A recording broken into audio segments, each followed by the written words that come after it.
Hi, this is Dr. Steffensmeier with Des Moines Eye Surgeons. This video is intended for nurses and technicians scrubbed in with routine cataract surgery, just to help you with reviewing the steps of the surgery and the instruments needed for that.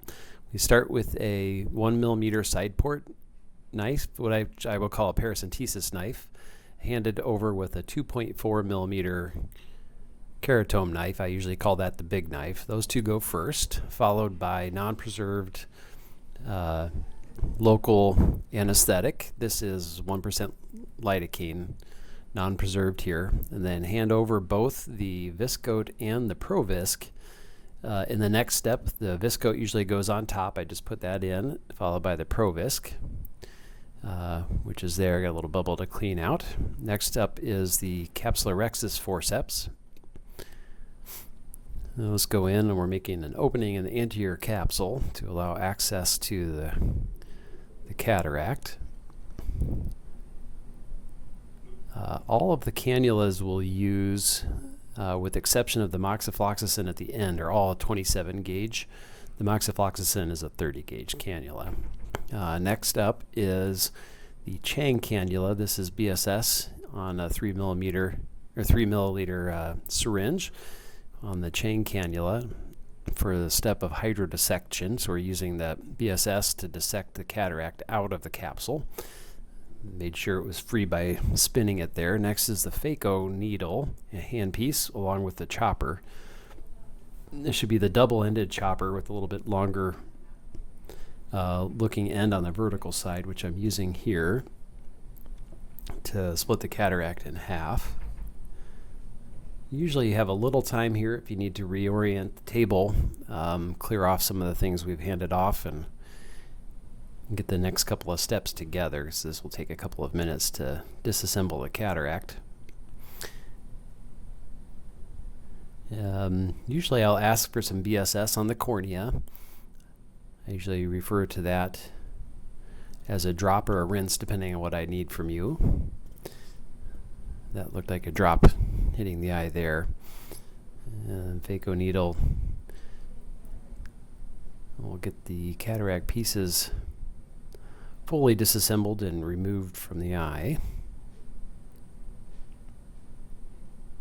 And as these last few steps are going out, you'll hear me switch over to the epinucleus stage, which means I'm on my way towards the end. Now hand the needle off to you, and you can switch the tubing out to the IA handpiece and remove the phaco needle.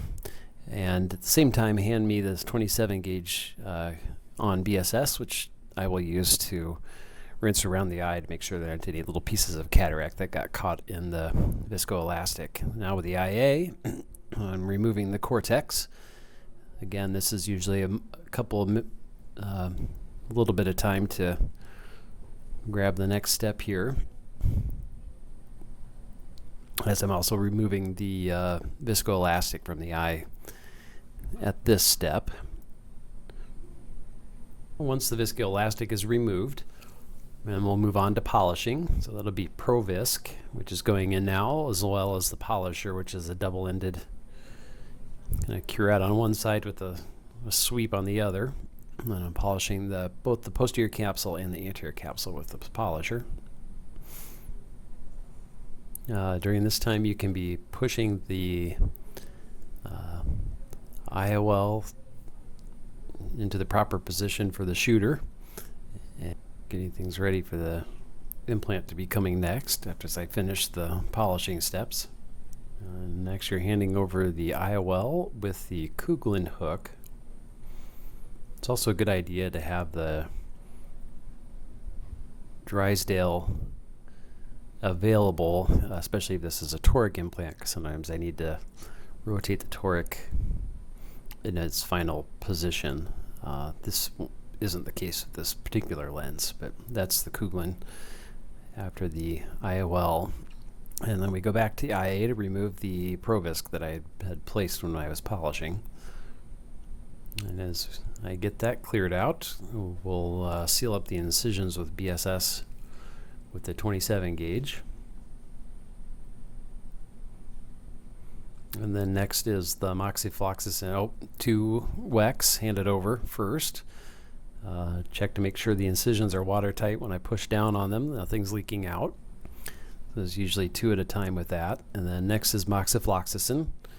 That gets diluted to 0.2 milliliters of moxifloxacin with 0.2 milliliters of BSS.